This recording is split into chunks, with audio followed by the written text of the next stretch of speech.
Exodus chapter 7, Holman Christian Standard Bible.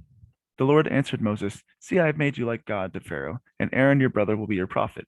You must say whatever I command you. Then Aaron your brother must declare it to Pharaoh, so that he will let the Israelites go from this land. But I will harden Pharaoh's heart and multiply my signs and wonders in the land of Egypt. Pharaoh will not listen to you, but I will put my hand on Egypt and bring the divisions of my people, the Israelites, out of the land of Egypt by great acts of judgment. The Egyptians will know that I am Yahweh when I stretch out my hand against Egypt and bring out the Israelites from among them." So Moses and Aaron did this. They did just as the Lord commanded them. Moses was 80 years old, and Aaron 83 when they spoke to Pharaoh.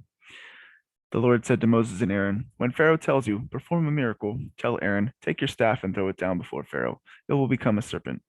So Moses and Aaron went into Pharaoh, just as and did just as the Lord had commanded.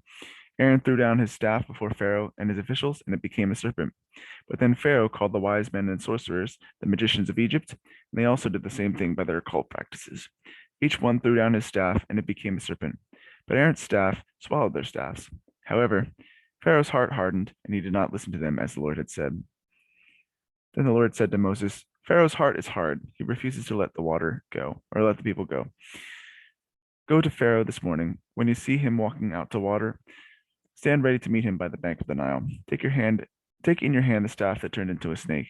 Tell him, 'Yahweh, the God of the Hebrews, has sent me to tell you, let my people go, so they may worship me in the wilderness. But so far you have not listened. This is what Yahweh says.